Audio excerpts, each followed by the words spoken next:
समन्ता चक्रवालेषु अत्रा गच्छन्तु देवता तद्धम्मं मुनिराजस् सुनन्तु सग्मुक्तं धम्मश्रवणकालो अयं भदन्ता धम्मश्रवणकालो अयं भदन्ता धम्मश्रवणकालो अयं भदन्ता साधु साधु साधु नमो तस् भगवतो अरहतो सम्मा सम्बुद्धस् नमो तस् भगवतो अरहतो सम्मा सम्बुद्धस् नमो तस् भगवतो अरहतो सम्मा सम्बुद्धस् साधु साधु साधु बुद्धानुස්සति मेत्ता च अशुभं मरणस्सति इति मा चतुरारक्खा भिक्खु भावेय सीलवाति සද්ධා බුද්ධ සම්පන්න පින්වත්නි සම්මා සම්බුදුරජාණන් වහන්සේ දේශනා කරන්න යෙදුන උතුම් ධර්මයට අනුව අපේ ජීවිතය සකස් කරගන්නේ නැතුව අපේ සංසාරික සුවපත්භාවයට පත් වෙන්න විඳින දුක් නැති කරගන්න පුළුවන්කමක් ලැබෙන්නේ නැහැ. ඒකින්ද අපි කවුරුත් කල්පනාවට ගන්න ඕනේ බුදුරජාණන් වහන්සේ දේශනා කරපු ධර්මය අපේ ජීවිතයට එකතු කරගන්න ඕනේ කියලා. ධර්මය දැනගෙන විතරක් මදි. ඒ දැනගත්ත ධර්මය අපේ ජීවිතයෙන් අපේ චිත්තසංතානයෙන් ඇහැකරනාසය දිව ශරීරයෙන් අරමුණු ගන්නකොට මේ ලෝකය පිළිබඳව ඒ ධර්මානුකූල සිතුවිලි අපේ අතුලාන්තයෙන් නැగిලා එන විදිහට අපේ මානසිකාරය සකස් කරගන්න ඕනේ. ඒක ප්‍රායෝගික වැඩපිළිවෙලක්. නැත්නම් අපි මේ ලෝකයේ තියෙන අරමුණු වල මුලා වෙලා කර කියා ගන්න දෙයක් නැතුව අනිත්‍ය දේ නිට්ටයයි හැඟීමෙන් අනාත්ම දේ ආත්මයයි හැඟීමෙන් දුක් දේ සැපයයි හැඟීමෙන් කටයුතු කරමින් විශාල ව්‍යසනකාරී තත්යකට පත් වෙනවා. වැරදි දේ නැති දේ තියෙන විදිහට දැනিলা හැමදාම යම් කිසි වැරදි සිතුවිලි මාලාවක ජීවත් වෙලා අන්තිමට මැරලා යනවා.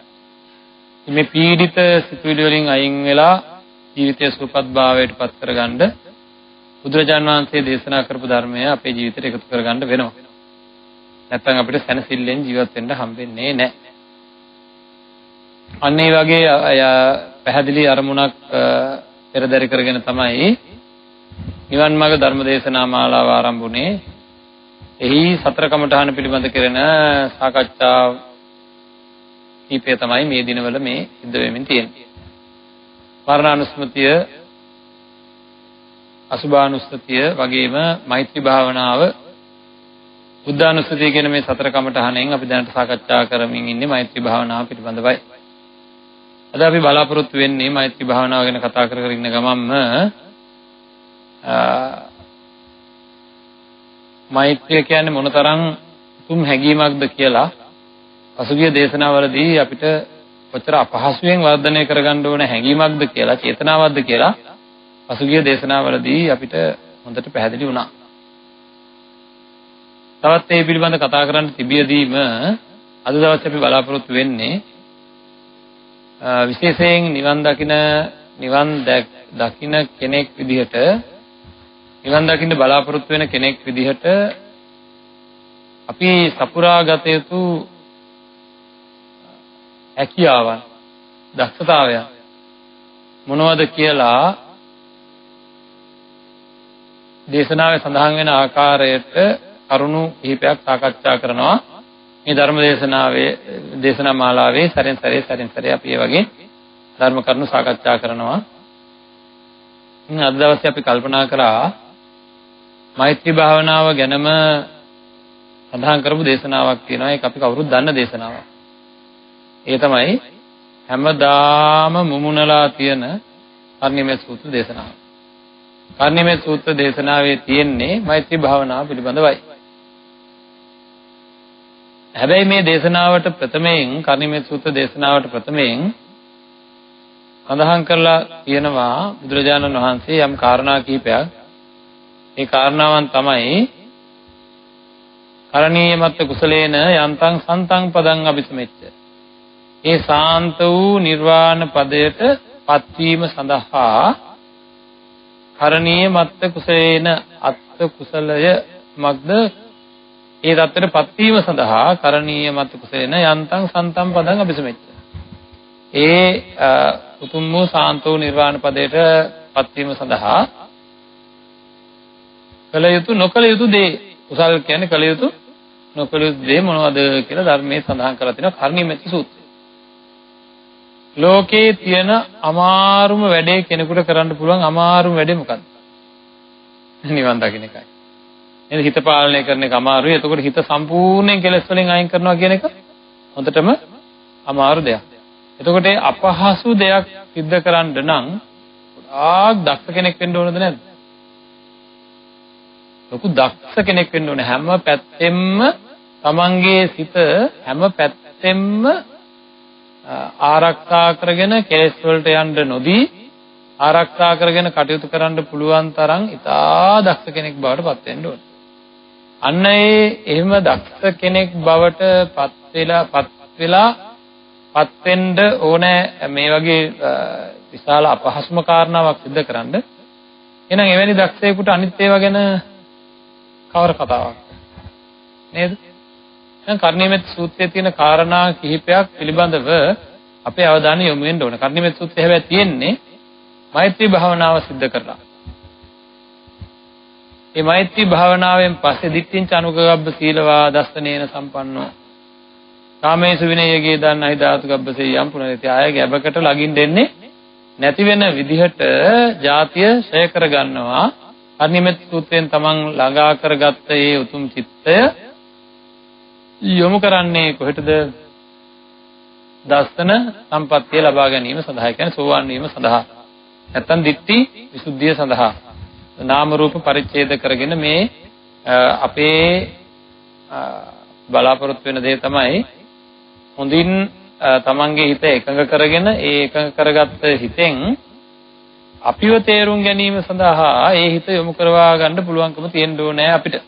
එතකම්ම විදර්ශනාව කියන එක වැඩෙන්නේ නැහැ. දැන් බලන්න ලෝකය අවබෝධ කරගත්තොත් නිවන් දකින්න.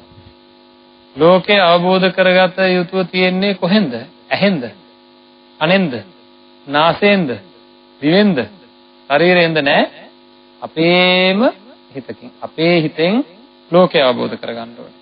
එතකොට අපේ හිතෙන් ලෝකය අවබෝධ කරගන්න අපි උත්සාහ කරනකොට මොහොතකට හිතලා බලන්න ලෝකය කියන්නේ එතකොට මොකද්ද කියලා බුදුරජාණන් වහන්සේ දේශනා කරා.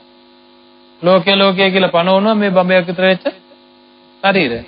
එහෙනම් දැන් අපිට තියෙන්නේ අපේ හිතෙන් කාව අඳුර ගන්නද? තමන්ව අඳුර ගන්නයි. නේද? අපිට වෙලා තියෙන්නේ අපි මේ ඉපදිලා තියෙන අපේ කය පිළිබඳ ඇත්ත తත්වයවත් හිත පිළිබඳ ඇත්ත తත්වයවත් අපි හරියට දන්නේ නැහැ. අන්න ඒක අවබෝධ කරගන්න අපේ හිත ඉඩ දෙන්නේ නැහැ අපිට. මොකද කරන්නේ අපේ හිත? අපි එක අරමුණක ඉඳගෙන ඉන්නකො මම මේ කය අවබෝධ කරගන්නවා කියලා එක අරමුණක ඉඳ හදනකොට වේගෙන් දුවනවා හැමතැනම දුවනවා. අන්න එතකොට කවදාකවත් අපිට පුළුවන්කමක් ලැබෙන්නේ නැහැ ධර්මය අවබෝධ කරගන්න මේ දුවන හිතත් එක්ක. ඉතින් මොකද මේ කොහෙද මේ වැඩිපුර දුවන්නේ? කැමැති තැන්වල දුවනවා, අකමැති තැන්වල දුවනවා. කැමැති තැන්වල අකමැති තැන්වල දුවනවා. එහෙම නැත්නම් මොකද කරන්නේ? නේද? පොඩ්ඩක් නැත්නම් ඇකිලෙනවා. හිත ඇකිලිලා කිසි දෙයක් කරගන්න විදිහක් නැති වෙන්න ඇතුළට ඇකිලෙනවා. එහෙම නැත්නම් පංචකාම සම්පත්තිය විසිරෙනවා. මේ වගේ නොයේකුත් ආකාරයේ තැන් වල ලගින්න බලාගෙන ඉන්න මේ හිත එක තැන් කරලා සකසුරුවම් කරලා ගන්න ඕනේ. ඒක දක්ෂයෙක්ගේ වැඩක්. දැන් අපි මෙහෙම කියන්නකෝ. හැඩපහරකට අහුවෙච්ච කෙනෙක් පල්ලෙහාට ගලාගෙන යන්න නිකන් වැඩි උත්සාහයක් ඕනද? නේද? ගඟක ගහගෙන යනවා නම් ඉතින් පල්ලෙහාට ගලාගෙන යන්න. නමුත් දක්ෂ කෙනෙක් මොකද කරන්නේ? උඩ පැත්තට පිනලා ගොඩ වෙනවා. අන්න ඒ වගේ පල්ලෙහාට ගලාගෙන යාමට විරුද්ධව ගලාගෙන යන දක්ෂ වෙන්න ඕනේ. මේ ඉපදිච්ච දවසේ ඉඳන් රූප, ශබ්ද, ගන්ධ, රස, ස්පර්ශ කියන ඒවා ලැබමින් සතුටු වෙන්න ඉතින් ඕක දක්ෂ වෙන්න දෙයක් තියෙනවා. නේද? රූප, ශබ්ද, ගන්ධ, රස, ස්පර්ශ වලින් සතුටු වෙන්න අමුතුවෙන් දක්ෂතාවයක් ඕනේ නැහැ. පුංචි බලු පැටව හිටන් කොහමද ඉපදිච්ච ගම? එතන ඉඳන්ම මොකද කරන්නේ? කිරි ටික බොන එකේ ඉඳන් ඔන්න එද ඇහැට පේන රූප, කනට ඇහෙන ශබ්ද, නාසයට දැනෙන ගන්ධ, දිවට දැනෙන රස, ශරීරයට දැනෙන පහස කියන ඒවට ත්‍රිසංගත තත්ත්ව පවා පුංචි කාලේ ඉඳන් සංවේදී. ඉතින් ඔක්කොම මොකද කරන්නේ? අන්න ඒ වාගේ මත රඳා පැවතිලා ගත කරන ජීවිතයක් ගත කරනවා මිසක් ඊට එහා මොකක්වත් හිතන්නේ නැහැ. අපි ඔක්කොමත් එහෙමයි. අපි ගෙවන ජීවිතෙත් ඒ වගේ ඔහේ මේ ඉතින් ඒවටම ඇලී ගලී තියෙන මේ හිතින් ගලවා ගැනීම සඳහා අපිට ලොකු දක්ෂතාවයක් හැකියාවක් තියෙන්න ඕන. මොකද අර ගමේ කතාවක් තියෙන නේද? ලාහට ගෙම්බ එකතු කරනවා වගේ කියලා. ඒ වගේ එක පැත්තකින් ගලවගෙන අනිත් පැත්තට තල්ලු කරගන්න හිත එක අරමුණක තියාගන්න උත්සාහ කරනකොට පොඩි පොඩි තැන් වලින් පවා සියුම් සියුම් තැන් වලින් පවා මේ හිත කොහේ හරි ගිහිල්ලා. මොකද කියන්නේ මේ දැන් බණ අහනකොට මොකද වෙන්නේ? මගේ දිහා බලාගෙන මං කියන දේ අහගෙන ටිකක් වෙලා ඉන්නකොට මොකද වෙන්නේ? කියන ඒවා ඇහුනෙත් නෑ, වුණ දේවල් දන්නෙත් නෑ. මෙයා කොහෙද ගියේ? කැමති තැන්වල, අකමැති තැන්වල ඉක්මනට වේගෙන් යනවද නැද්ද? ඉතින් අන්න එහෙම එක අඩුම ගානේ කියන දේ ගැනවත් එක දිගට අවධානය යොමු කරගන්න අපහසුකම් තියෙන අපිට එක දිගට මේ ශරීරයට අවධානය යොමු කරලා හිත එක අරමුණක හැම පැත්තකින්ම ආරක්ෂා කරලා තියා ගැනීම ලේසි පාසු වෙයි. ගෙදරක් පිළිවෙලකට තියාගන්න අනිත් අයත් එක්ක එකතු වෙලා ඉන්න ගෙදරක් පිළිවෙලකට තියාගන්න එක ලේසියි. ඇයි ඒ කට්ටිය ඇඩි කරනවා නේද ගේ? Taman තනියම ඉන්න කාමරේ පිළිවෙලකට තියාගන්න එක. වැඩ කරන කෙනෙක් නම් ඒකට ටිකක් අමාරුයි. වැඩ කරනකොට එක එක තැන්වල අන්තිමට සමහර අය දැකලා තියෙනවද? අපි පාඩම් කරන එහෙම සමහර ළමයි වැඩ කරගන්න අය ගෙවල් වල ඉන්න සමහර අය මොකද වැඩේ? ගිනි පෙට්ටිය හොයන්න, ටෝච් එක හොයන්න, එක බඩු හොයන්න වෙනමම මෙහෙයුමක් ඕනද නැද්ද? කො මෙතන තිබ්බේක නෑ, මෙතන තිබ්බේක නෑ කියලා මහා යුද්ධයක්. සමහර හැමතැනම එහෙමද? හොඳයි අපි හිතමුකෝ අපි ගෙදර කට්ටිය එකතු වෙලා පණව ගන්නවා නීතියක්. මේ මෙතන තමයි ටෝච් එක තියෙන්නේ හැමදාම. මෙතන තමයි ගිනි පෙට්ටිය තියෙන්නේ. මෙතන තමයි සබන් කෑල්ල තියෙන්නේ. ඔක්කොම එතනින්ම කවුරු ගත්තත් තියන්න ඕනේ. ඊට පස්සේ ඒ ගෙදර කටයුතු පහසු වෙනවද නැද්ද? නේද? අන්න බලන්න කට්ටිය එකතු වෙලා සකසුරුවම්ම හදාගත්තා. සමහර අය තමන් මොන හරි වෘත්තියක් කරනවා නම් නැත්නම් ඉගෙන ගන්නවා නම් සමහර අයගේ වැඩේ ලිපි හොයන එක තමයි. හැමදාම නැති වෙලා ඔළුවේ අත ගහගෙන හොයනවා අයියෝ මේක තිබ්බ එක මෙතන නෑ මේක තිබ්බ එක මෙතන නෑ කියලා. ඒ මොකද අඩුම තරමින් තමන්ගේ ජීවිතේවත් සංවිධානය කරගන්න බෑ. සමහර ඇත්තන්ට අඩුම තරමින් තමන්ගේ ඇඳුම් ටිකවත් හරියට පිළිවෙලට ඇඳ ගන්නවක්වත් ඒ වගේම ශරීරයවත් පිළිවෙලට තියාගන්න හුඟක් සමහර අයට බෑ. ඉතින් ඔක්කොම මෙහාට ගිහිල්ලා තියෙනවා. ඉතින් ඒ තමයි කිසිම සකසුරුවමක් නැහැ කියලා අපි කියනවා. නේද? තමන් ඉන්න කාමරේ, තමන් ඉන්න නිවස, තමන් ළඟ ඉන්න අය. සමහර අය බලන්න තවත් අය ආශ්‍රය කරන්න ගියාම හොඳට ඒ අයට හානියක් වෙන්නේ නැති වෙන්න, තමන්ට හානියක් වෙන්නේ නැති වෙන්න හැමදාම හිතවත්කම් තියෙන විදිහට එක දිගට ආශ්‍රය කරන්න දන්නවද නැද්ද? සමහර අය කොහොමද? ටික දවසක් ගොඩාක් ලඟ වෙලා ආශ්‍රය කරනවා ඊට පස්සේ බාද්ද වෛරක්කාරයෝ නේද? මොනවා කරත් ඊළඟට සමහර අය වැඩක් කරන්න ගියාම බලන්න. ඔන්න සමහරලාට අපි එක්ක යනවා දාන ගෙවල් වල. ඈතින්ම දැනගත්ත හැකි අද දාන්නේ කොහොමද කියලා. ඈතම එනකොට කෑ ගහන සද්ද එනවා තැඹිලි කපන්ඩු හාමුදුරු වඩිනෝ කියලා. හරි. ඊළඟට සද්ද එනවා කෝ මෙතන තිබ්බ පාවඩේ නෑ කියලා කෑ ගහනවා. බේසම නෑ කියලා කෑ ගහනවා. මේක තන්නේ කර යුද්ධයක්. ගිහිල්ලා බලනකොට බුද්ධ පූජාව හදලත් නෑ. කට්ටිය කෑ ගහනවා, දුවනවා එහාට මෙහාට. වෙන එකක් තියා අඩුම ගානේ නේද දාන ටික බෙදන්න ගියා වුණත් මහා ජංජාලයක් එතන පොලක් වගේ හරිද ලොකු සද්දයක් කෑ ගැහිල්ලක් ඔන්නෝ.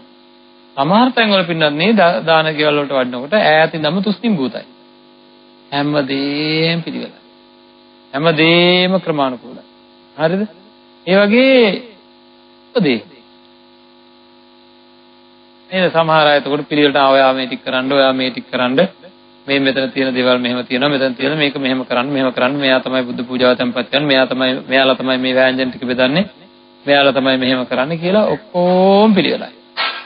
අන්න ඒ පිළිවෙලක් තියන අය අරගෙන බලන්න. එයාලගේ කාමර වලට ගිහිල්ලා බලපුවමත් පිළිවෙල.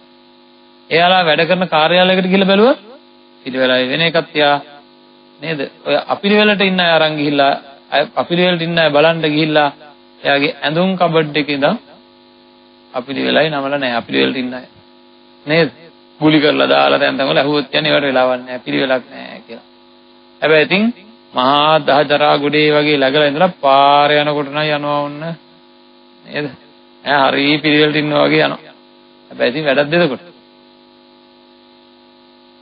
අන්න එහෙම සකසුරුවම්ම තමන්ගේ දේවල් ජීවිතය සකසුරුවම්ම සකස් කරගන්න බැරි නම් යම් කිසි කෙනෙකුට මේ වේගයෙන් දුර දැන් ගෙදර තියෙන බඩු ටික කාමරේ තියෙන බඩු ටික ඒවා තිබ්බම මේ තැන්වල තියෙනවනේ ටිකක් වෙලා හරි නේද?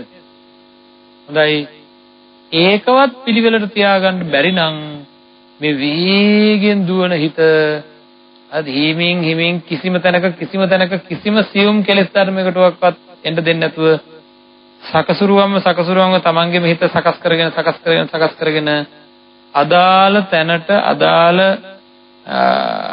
ඒකාග්‍ර දැන් අපි කතා කරපු මෛත්‍රී භාවනාවෙන් එන ඒකාග්‍ර හිතකට නැත්නම් වෙනත් භාවනාවකින් එන ඒකාග්‍ර හිතකට ගන්න පුළුවන් වේද? අඩුම තරමෙන් අර කාමරේවක්වත් ගේවක්වත් පිළිවෙලට තියාගන්න බැරි කෙනෙකුට තමන්ගේ ශරීරයවක්වත් අනිත් අයත් එක්ක කරන ආශ්‍රේදීවක්වත් සකසුරුවම්ම දක්ෂව ඒ ටික කරගෙන හරි නේද දන්නවද නේද සකසුරුවම්ම ජීවත් වෙන අය නිකන් හරියට මල් වගේ දැන් දවසකට වැඩ ගොඩක් කරගන්නවා එකවර වැඩ ගොඩක් කරගන්නවා ඉතින් අන්න ඒ අයට තරහ යනවත් අඩුයි ඒ කට්ටිය බොහෝ දේවල් කරගන්නවා අනිත් කට්ටිය ඔහේ අපි කියන්නේ ඔතෑනි කියලා නේද එක නිවසක් මට හම්බුණා පොඩි කලබලයක් තියෙන නිවසක්. මේ කලබලය තමයි අම්මයි තාත්තයි දුවයි පුතයි කියන මේ හතර දෙනාට ගෙදර වැඩ වැඩි. ඔක්කොම අම්මත් තියා ගන්නවා මම රස්සාවට යන්නත් ඕනේ මට මෙතන මේ ටික ඔක්කොම කරන්නත් බෑ තාත්තත් තියා ගන්නවා මාත් රස්සාවට යන්න ඕනේ.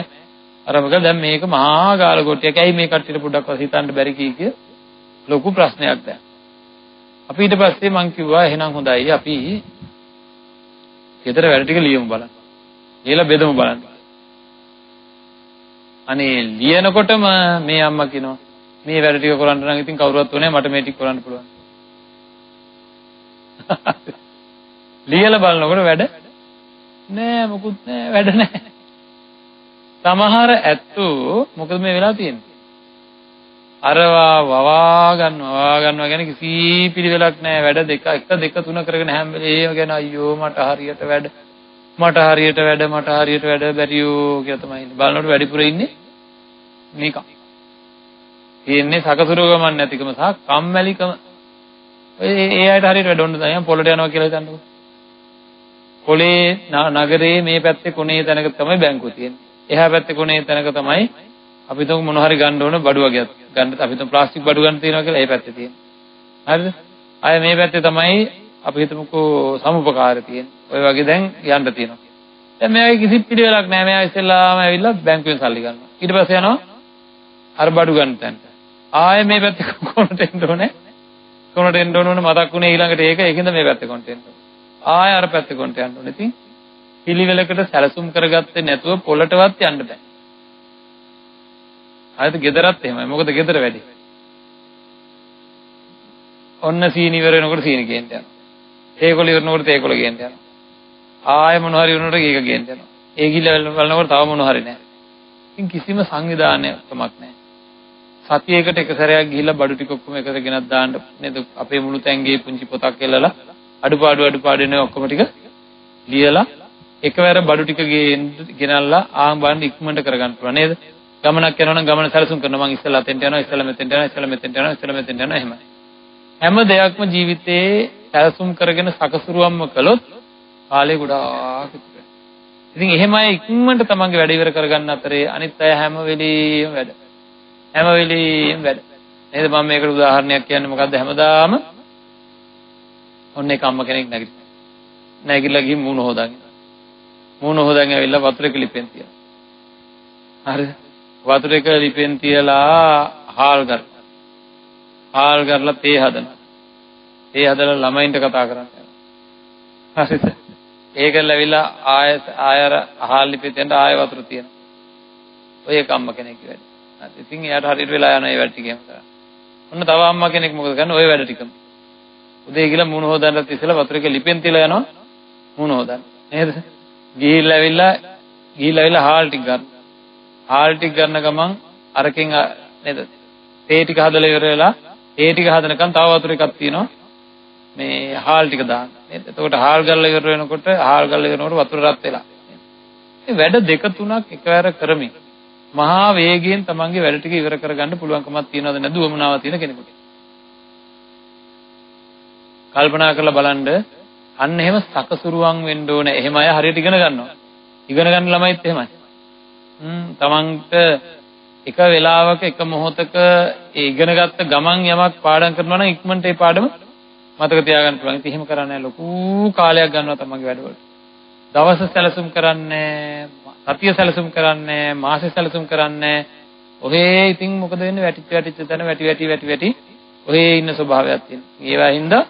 ඒවා හින්දා ඒ කලමනාකරණය නැහැ, සකසුරුවම නැහැ. බුදුරජාණන් වහන්සේ දේශනා කරනවා නිවන් දකින්න ඕන පළවෙනි ගුණාංගයේ විදිහට මොකද්ද? සක්කෝ කියන ගුණාංගය. හරිද? ඒකට සබ්‍රාහ්මචාරින් වහන්සේලාත් එක්ක සමගිව වාසය කරන්න දක්ෂතාවය තියෙන්න ඕනේ. එක එක්කෙනා එක එක චරිත නේද? මේක හරිය අමාරු වැඩක්. ඔය ගෙවල් පිළිවෙලට තියාගන්නවා, ගෙවල් දොරවල් අර එහෙම පිළිවෙලට තියාගන්නවා වගේ නෙවෙයි. ගෙදර ඉන්න ගමේ ඉන්න හැමෝත් එක්කම හොඳින් ඉන්නවා කියන එක සෙල්ලම් වැඩක්. තමන් මානසික වශයෙන් ඉහළ කෙනෙක් නම් ඕනෑම කෙනෙක් එක්ක හොඳින් ඉන්න පුළුවන් වෙන්න ඕනේ. මේක එහෙම නෑ එක දවසක් ආශ්‍රය කරොත් ඉවරයි. නේද? කතා කරොත් ඉවරයි. කාත් එක්ක හරි කතා කරොත් ඉවරයි. ඒ තැනට ගැලපෙන විදිහට සියුම්ව ජීවත් වෙන්න සූක්ෂම ගතියක් තියෙන්න ඕනේ. මෙතන ඉන්නකොට මෙහෙම ඉන්න ඕනේ, මෙතන ඉන්නකොට මෙහෙම ඉන්න ඕනේ කියලා සූක්ෂම ගතියක් තියෙන්න ඕනේ. ඉතින් අන්න එහෙම අපි අන්න ඒ විදිහට අපේ ජීවිතය සකසුරුවම්ම සකස් කරගන්න හැම වෙලේම පිළිවෙලට හැමදේම දක්ෂව අනලස්ව කටයුතු කරන්න අපිට පුළුවන්කම තියෙන්න ඕනේ. එහෙම වුණොත් හැමෝම බලන්න මේ විදිහට කටයුතු කරලා භාවනා කරන්නත් කාලය ඉතුරු වෙයි ඕන තරම්. මේ පිළිවෙල හින්දා අපිට කාලය ඉතුරු වෙනවා විතර නෙවෙයි කරන වැඩේ හරියට කරගන්න පුළුවන් වෙයි. හරි තරහ යන එක අඩු වෙනවද නැද්ද? පිළිවෙලට හැමදේම තියෙනවා නම් නිවසක තරහ යන එක පවා අඩු වෙනවා. නැත්නම් ඔළුව ගිනි ගත්තා වාගේ අර කොහෙනවා මේ කොහෙනවා කියෝනවා මේකම තිබ්බ තැන නැහැ මෙතන තිබ්බ එක නැහැ මෙතන තිබ්බ එක නැහැ කියලා අනිත් අයටයි දොස් කියන්නේ. හැබැයි තමන්ගේ කාමරේත් ඒ විදිහ තමයි. හරි. ඉතින් බලන්න ඕන මගේ දක්ෂතාවය කොහොමද මම ඒවා වර්ධනය කරන්න ඕන ටික. තමන්ගේ කාමරය තමන් ඉන්න තැන ඔක්කොම ටික පිළිවෙලට තියාගන්න විදිහක් හදාගන්න. මෙතන තමයි පෑන තියන්නේ. මෙතන තමයි පොත තියන්නේ. මෙතන තමයි බණ පොත තියන්නේ. හරිද? මේක අරගෙන වැඩ කරා නම් ඒ වැඩ කරලා ඉවර වෙච්ච ගමන් මේක තියන්නේ. අපි මොකද කරන්නේ? එහෙම්මම තිබ්බා නැගිට්ටා ගියා. ඒ හැදුවා නම් ඒ වෙලාවෙම හැමලේම පස්සට තියලා ඉස්සෙල්ලා තේ ටික බීලා තමයි අරවස් ගන්න. තේ ටික හදලා තේ ටික නිමෙනකන් අර ටික ඉක්මනට හොදලා දාන්න පුළුවන් බෑයි. ඒ වෙලාවෙම ඉක්මනට තමන්ගේ වැඩේ ඉවර කරන්න පුරුදු කරන්න.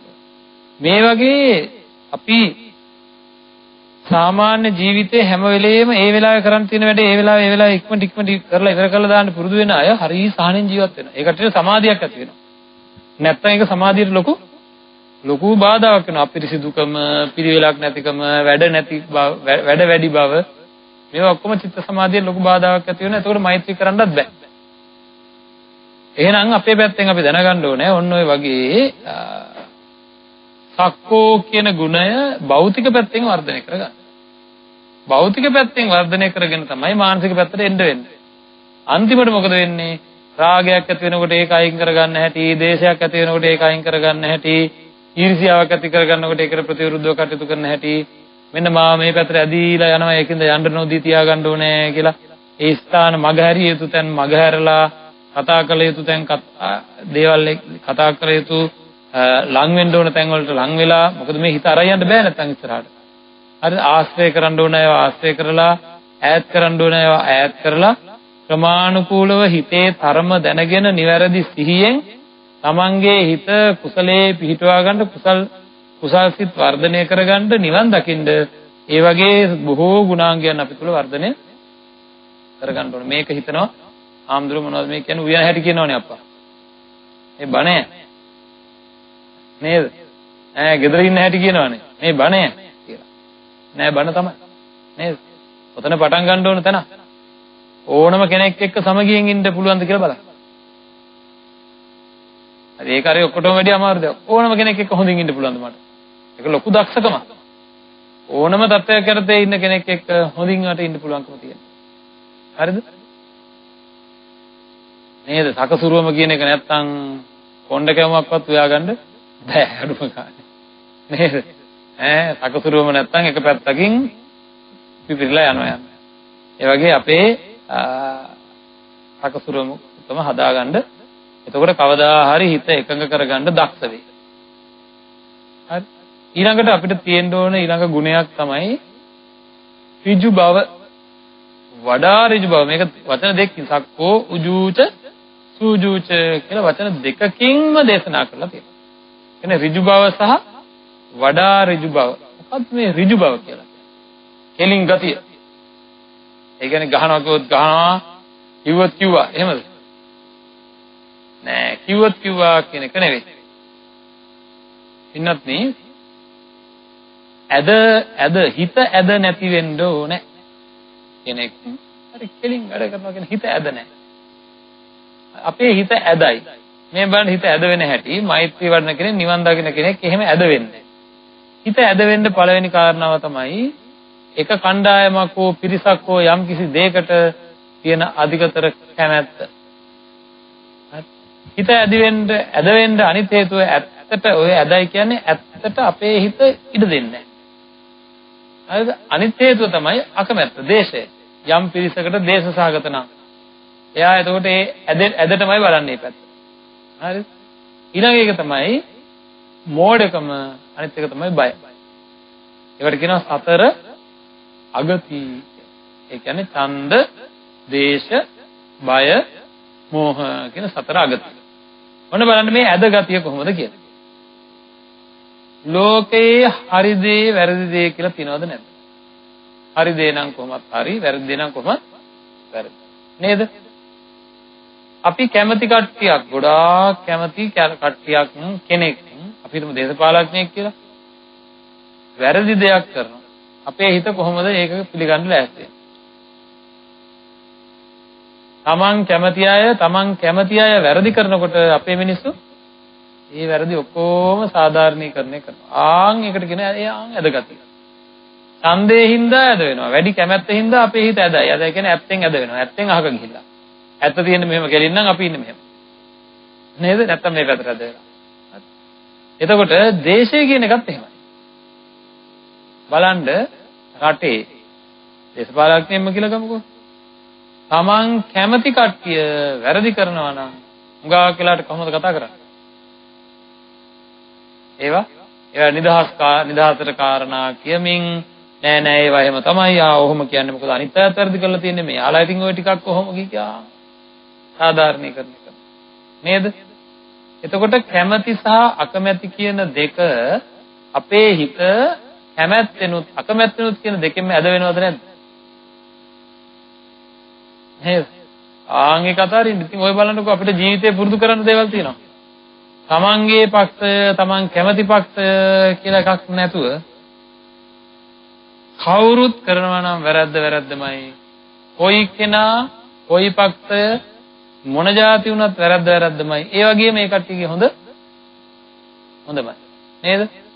එතකොට හැමෝගෙම නිවැරදිව හොඳ දකින්නත්, හැමෝගෙම නිවැරදිව වැරදි දකින්නත් පුළුවන් නම් හරියටම ඕන කෙනෙක් කමන්න වැරද්ද නම් වැරද්ද කතා කරනවා. හොඳයි නම් හොඳ කතා කරනවා. අන්න එහෙම සමාජයක් නෙවෙයිද අපි හදාගන්න ඕනේ. අපේ රටේ හැදෙන්න ඕන නේද? මේ බෞද්ධ ආభాසය තියෙනවා නම් අන්න එහෙම කෙනෙක් වෙන්නේ අපි. නමුත් බෞද්ධ ආభాසයේ තියෙන හැම වෙලේම කර්ණීයමෙත් සූත්‍රයේ සජ්ජායනා කරන අපි ඇදයි. හරි. ඇදයි ඒ මොකද හැම වෙලේම කැමැති පැත්තට හොයියා කියලා කියන්නේ. කැමැති පැත්තට හොයියා කියලා. එහෙම හරියන්නේ නැහැ. එතකොට ඒවා අයින් කරලා අපි මුලින් ඉඳන්ම පුරුදු කරන්න ඕනේ කැමැති දෙයට අකමැති දෙයට කියලා නෙවෙයි ඇත්ත මොකද්ද කියලා දකින්න. නැත්නම් ඇත්ත දකින්න හම්බෙන්නේ නැහැ කවදාවත්. කැමැත්තට අකමැත්තට ඉඩ දුන්නොත් ඇත්ත දකින්න හම්බෙන්නේ නැහැ. එහෙනම් ඡන්ද දේශ ඊළඟට සමහර අය බයින්දා ඇත්තෙන් ඇද වෙනවා. ඇද වෙලා තියෙන්නේ බයයි. අර කණ්ඩායමට මම බයයි. ඒකෙන්ද එයාලා කියන ඕන දෙයකට මම එකගයි. හරිද? මේ කණ්ඩායමට මම බයයි. එයාලා කියන ඕන දෙයකට මම එකතයි කියලා බයින්ද ගැති වෙනවා. හරිද? එහෙනම් ඡන්දේ හින්දා ගැති වෙනවා, දේශේ හින්දා ගැති වෙනවා, බය හින්දා ගැති වෙනවා. ඡන්ද දේශ බය අනිත් එක මෝඩකම. හරිද? මෝඩකමට ගැති වෙනවා. ඉතින් දැන් අපි හොඳින් අරගෙන බැලුවොත් එහෙම සමහර විය යුතු දේ මොකක්ද කියලා දන්නේ නැතුව කොයි තරම්නම් දැන් බලන්න ලංකාවේ ඉන්න ඉතාමත්ම වටිනම පිරිසක් තමයි ලංකාවේ ඉන්න කම්කරු ජනතාව. නේද? ඒ කට්ටිය බොහෝ වැඩ කටයුතු කරන අය. ඒත් ඒ කට්ටියගේ තියෙන අඩුපාඩු සකස් කරගන්න ඒ කට්ටියට අවශ්‍ය කරන දේවල් මොනවද? ඒ කට්ටියගේ තියෙන ඒ කට්ටියගේ නිදහස සඳහා කටයුතු කරන්න ඕන කොහොමද? ඒ අයගේ තියෙන ප්‍රශ්න මොනවද? ඒවා සාකච්ඡා කිරීම සඳහා තමයි කම්කරු දිනය කියලා එකක් තියෙනවා. අද මුළු ඔකොටෝ මේක අමතක වෙලාද නැද්ද? මේක ඔලුගෙඩි පෙන්වීමේ තරඟයක් බවට පත් වෙනවා. හරිද? කම්කරුවාව විනාශ කරනවා. කම්කරුවාට බොණ්ඩ දීලා. හරිද? ඒ මනුස්සයා අරගෙන ඇවිල්ලා ඒ මනුස්සයාව විනාශ කරන තැනක් බලද්දී අපි ඔක්කොම පැටලිලා. නේද? කවුරුත් බලාගෙන ඉන්නවා. පොතෙන්ට දන්න වැඩියෙන් ඔලුගෙඩි ටිකක් ගියේ. අර විදියට ගියාද බලන්න නම් කිසිම ප්‍රවාහන පහසුකමක් ලබා දෙන්නේ නැතුව නේද? කිසිම දෙයක් නැතුව සද්ද නැතුව ඉන්නකොට ඔන්න කම්කරුවෝ ටික ඇදලා කොයි පැත්තට හරි ගියා නම් එතකොට බලාගත්තා. ඇයි මොකුත් දෙන්නේ නැතුව. නේද? එහෙනම් කිසිම දෙයක් මේ මිනිස්සුන්ගේ යහපත සඳහා කතා කරන්නේ ක්‍රියා කරන්නේ නැතුව වෙනත් වැඩපිළිවෙලකට අවතීර්ණ වෙලා ඉතින් කෑකෝ ගහලා යනවා. ඉතින් ඒ වගේ අපිට අපේ රට ජාතිය ඉදිරියට ගන්න පවා බුදුරජාණන් වහන්සේගේ ධර්මයේ තුල කොච්චර ලොකු ක්‍රමවේද තියෙනවද? මොකද නිවන් දකින්න බලාපොරොත්තු වෙන කෙනෙක් මහා බරපතලම වැඩේ නම් කරන්න හදන්නේ ඊට මෙහා තියෙන ඕන වැඩක් කරන්න පුළුවන් ඒ දක්ෂතාවය. ඒකින්ද කෙලින් කතා කරලා කෙලින් වැඩ කරන පිරිස් බවට පත් වෙනවා. කාටවත් බයටවත් කාටවත් කැමැත්තකටවත් අකමැත්තකටවත් නැතුව ආගේ වැරද්ද නම් වැරද්දයි නිවැරද්ද නම් නිවැරද්ද. මේක පටන් ගන්න ඕන කොහෙන්ද? තමන්ගේ ගෙදරින් සමහර අම්මලා ඉන්නවා කිව්වට පුතාට ආදරේ වැඩි දුවට වැඩි. නේද? ලොකු පුතාට ආදරේ වැඩි පොඩි පුතාට වැඩි. පොඩි පුතාට ආදරේ වැඩි ලොකු පුතාට වැඩි. ආදරේ වැඩි එක්කෙනා වැඩියෙන් වැරද්දක් කරොත් එහෙම නෑ හැම වෙලේම මෙයාගේ වැඩේ මොකද නෑ. එයා ඉතින් පොඩි එකානේ නැත්තම් ඉස්සර ඉඳන් ඔහොමයි යුවා ගණන් ගන්න එපා එහෙම. නේද? ඉතින් එතන පටන් ගන්න ඕන අපි ලොකු රට ගැන කතා කරා වගේම තමන්ගේ ජීවිතේට ළඟ තනින්ම එකතු කරගන්න ඕන නිවන් දකින්න ඕන. ඔකොටම සමානාත්මතාවයෙන් සලකන වැඩේ පටන් ගන්න තියෙන්නේ තමන් ගෙද කටයුතු කරන නිවසෙන්. නිවසේ ඉන්න ඔකොටම ලේලිටද දුවටද ඔකොටම එකම විදිහට සලකන්න පුළුවන්කම තමන්ට තියෙනවා. ඒක තමයි මෛත්‍රියේ ස්වභාවය. අපි ඊයේ පෙරේදා මෛත්‍රිය ගැන කතා කරන වෙලාවේ හිතවත්කම් අහිතවත්කම් මිදලා යන්න ඕනේ මෛත්‍රිය වැඩෙන්න නම් කියලා කිව්වා. එහෙනම් ඉතින් තමන්ට වැරදි කරත් නිවැරදි කරත් ගෙදර ඉන්න ඔකොටම එක වගේ සලකන්න. නේද? මෛත්‍රී කරන අය විදිහට හරියට දැන් මේ ඔක්කොම ඒකයි කියන්නේ ප්‍රායෝගිකව භාවිතයට ගන්නෙ නෑ අපි. හරියට භාවනා කරනවා. ඒ වුණාට පොඩ්ඩක් නැත්තම් මුණුපුරෙක්ගේ මිනිපිරියෙක්ගේ විවාහ මංගල්‍යයක් එහෙම වෙන්න ගියොත් එහෙනම් මොකද කරන්නේ? ඒත්ලොම් නියදත් සම්මස්නහර ඇට මිදුළු කියලා ඔක්කොම එක සමානව නැත්නම් මෛත්‍රියෙන් එක සමානව කටයුතු කරපු කට්ටිය මෙන්න අර මේ ඇට මිදුළු දක්වාම හොයනවා මොනවද? කුලමල වේද හොයනවා මෙන්න මේ භාවනා කරන කට්ටිය තමයි හොයන්නේ. ඇට මිදුළු දක්වාම හොයනවා. නේද? ඉතින් මොකද්ද මේ ධර්මයත් එක්ක අපි ඉන්නවනම් ධර්මය තුල අපේ කටයුතු කරනවා නම් ප්‍රායෝගික ජීවිතේ අපි මේවා අතහරින්න පුළුවන්කම තියෙනවා. ඒකයි මම සැරෙන් සැරේ මේ නිවන් මාර්ග ධර්ම දේශනා මාලාවේ මේ නිවසේ කරන වැඩ පිළිබඳව සාකච්ඡා කරා. එතන තමයි හදාගන්න ඕන තැන. අපි ඍජුව හැම දෙයකම මුණ දෙන්න පුළුවන්කම තියෙන. ඇත්ත නම් ඇත්ත. ආය කිසි කතාවක් නැහැ. ඇත්ත නම් ඇත්ත. බුදුරජාණන් වහන්සේ නැකත් ප්‍රතික්ෂේප කළා නම් ආය කොණ්ඩේ කපන්න මොන නැකතද? දරුවා වපර වෙනකන් ඉන්නව කොණ්ඩේ කපා ගන්න බැරුව අන්න කාලයක් යනකන් ඉන්න ඕනේ කියලා. බයයි. අර බය. අන්න බය හින්දා ගැති. ධර්මයේ තියෙන දෙයට වැඩිය ගැති. බුදුරජාණන් වහන්සේ නැකත් ප්‍රතික්ෂේප කරේ නැහැ. බුදුරජාණන් වහන්සේ නැකත් ප්‍රතික්ෂේප කරේ නැහැ. දැන් කට්ටියට හරිය සතුටු යා නැල්ලු නේද? බුදුරජාණන් වහන්සේ නැකතක් ගැන දේශනා කරා. හැබැයි ඒක නැකතයි. හරි. මොකද්ද නැකත? ඒ කාලේ තිබුණා දඹදිව සත්විද නැකත කියලා එකක්. ඒක තමයි ලොකුම නැකත අවුරුදු ගානක සැරයක් එන්නේ. ඊටත් වැඩිය ප්‍රබල නැකතක් ගැන දේශනා කරා.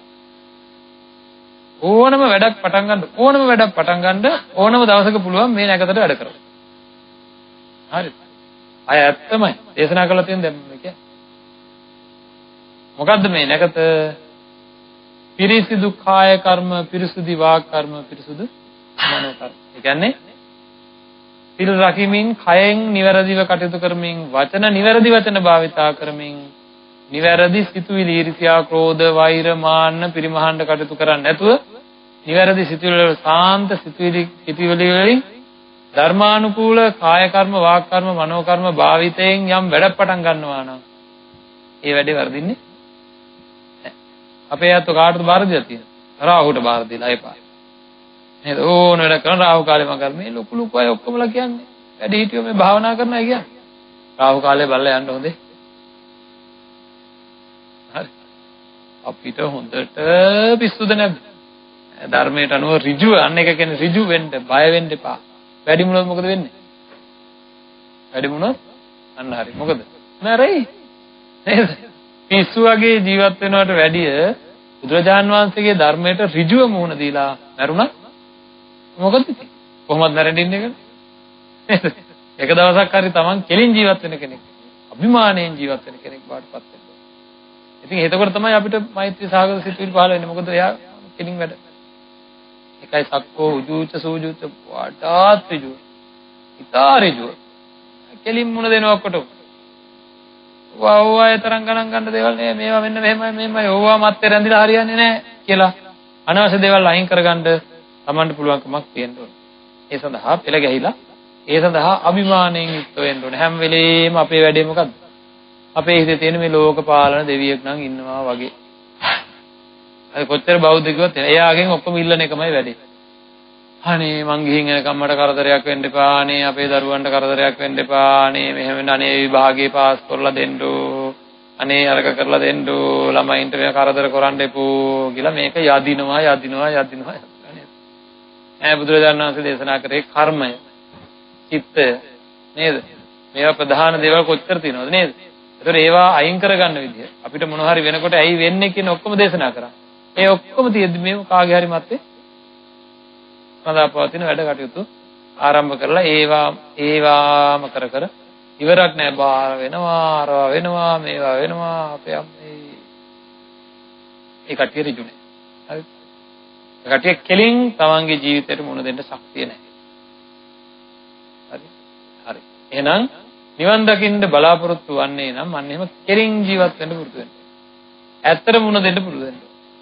ඇත්තට මුණ දෙනකොට අපිට පුළුවන් ඇත්තටම පැහැදිලිවම තමන්ගේ ජීවිතේ නිවැරදි ඉලක්කයකට යන්න ධර්මය අවබෝධ කරගන්න. නැත්තම් බෑ. ඊළඟට සක්කෝ උජුච සූජුච සුවච. සුවච කියන්නේ මොකක්ද? නේද? අපේ හිත හරියට කීකරු හිතක් බවට පත් වෙන්න ඕන. සුවච භාවය, කීකරු භාවය, අවවාදේ නුරුස්සන්නේ නැති ගතිය. විශේෂයෙන් මේක වැඩිපුර තියෙන්නේ කාටද? අවවාදයක් නම් ඕම නෙවෙයි කොහොමවත් ගණන් ගන්නේ නැහැ කිව්වට මොනවා කරත් මගේම විදියටමයි ඉන්නේ කියලා වැඩිපුර තියෙන්නේ කාගේද? පාසල් යන ළමයින්ගේ. එහෙමද? නෑ මං අත්දැකලා තියෙනවා හොඳට. ළමයි හරි හොඳයි මොන හරි කියලා කොහොම හරි බේර ගන්න පුළුවන්. කාගේද වැඩිපුරම තියෙන්නේ වැඩි? දැන් දන්නවා කියන්න දෙයක් නැහැ. කියන දේ නම් ආයි ඔහොම නෙවෙයි. ඒ පොඩ්ඩක්වත් කියන තමන්ගේ මතයේ එල්බගෙන ඒකමයි. දරුවෙක් හදිස්සියේ අපිට ඕනම කෙනෙක් මං වුණත් අපි හැම කෙනෙක් අපිට වයසින් බාල කෙනෙක් හරි දෙයක් කියනවා වෙන්න පුළුවන්. ඕන තරම් කියන අවස්ථා තියෙනවා.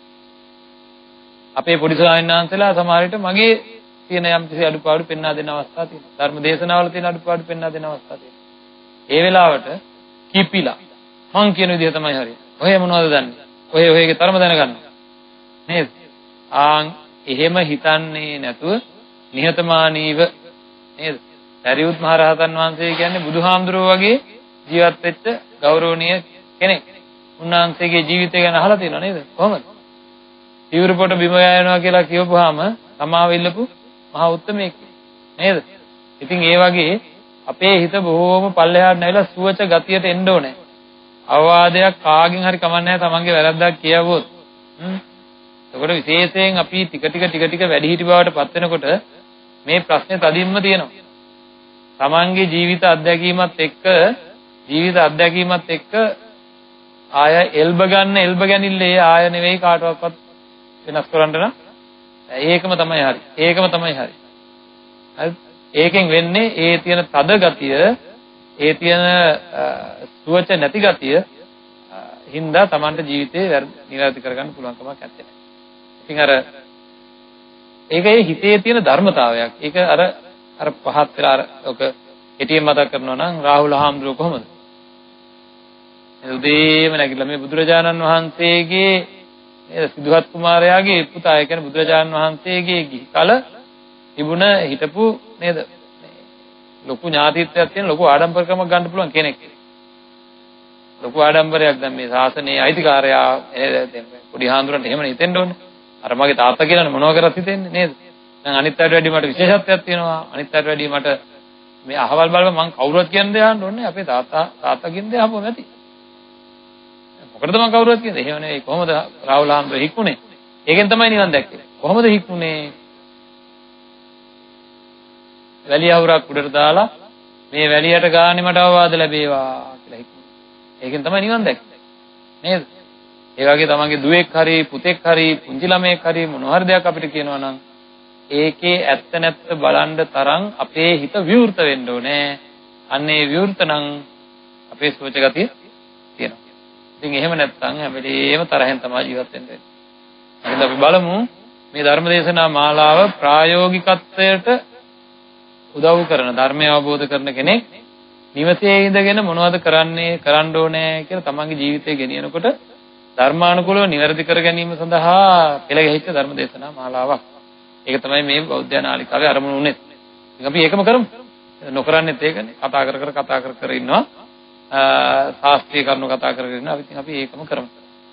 ඉතින් ඒ සඳහා පෙළ ගැහිච්ච ධර්ම දේශනා මාලාවේ අද දවසේ ධර්ම දේශනාව තුලින් ධර්ම ශ්‍රවණය කරපු කවුරු හරි කෙනෙක් මේ දායකත්වයේ දරපැත්ත විතරක් නෙවෙයි කොතන හරි මේ ලෝකේ ධර්මයේ ශ්‍රවණය කරලා ඔව් මමත් කුසල සම්පන්නව ජීවත් වෙන්න ඕනේ කියලා දැඩි අදහසක් ඇති කරගත්තා නම් ඒ අනුව කටයුතු කරා නම් එහෙම කටයුතු කරන වාරයක් ගානේ මේ දායකත්වයේ දරපැත්තන්ට මහා පින් රැස් වෙනවා. කෙනෙක්ගේ අපාගාමී ජීවිතයකට වැටෙන්න තිබ්බ කෙනෙකුගේ ඒ ජීවිතය වෙනස් කරා වෙන්න පුළුවන් ලොකු ඉඩකඩක් තියෙනවා. ඉතින් ඒකින්ද එවැනි උතුම් තත්වයකටපත් වෙන්නට කෙනෙකුට උදව් කරපු මේ පින්වත් අය හැම දිනාටම තමන්ගේ ජීවිතය සුඛිත මුදිත කරගන්නත් මේ ජීවිතය සාර්ථක කරගන්නත් සංසාරික ජීවිතය සුවපත් කරගන්නත් උතුම් සැනසීමෙන් උතුම් නිර්වාණ අවබෝධය සඳහාම මේ සියලුම ධර්ම දානමය පුණ්‍ය කර්මය හේතුවක්ම වේවා කියලා ප්‍රාර්ථනා කරමු. ආකාශට්ටා චුම්මට්ටා දේවා නාග මහිද්దికා පුඤ්ඤන්තං අනුමෝදිත්වා චිරං රක්ඛන්තු ශාසනං චිරං රක්ඛන්තු දේශනං චිරං රක්ඛන්තු මං පරන්ති.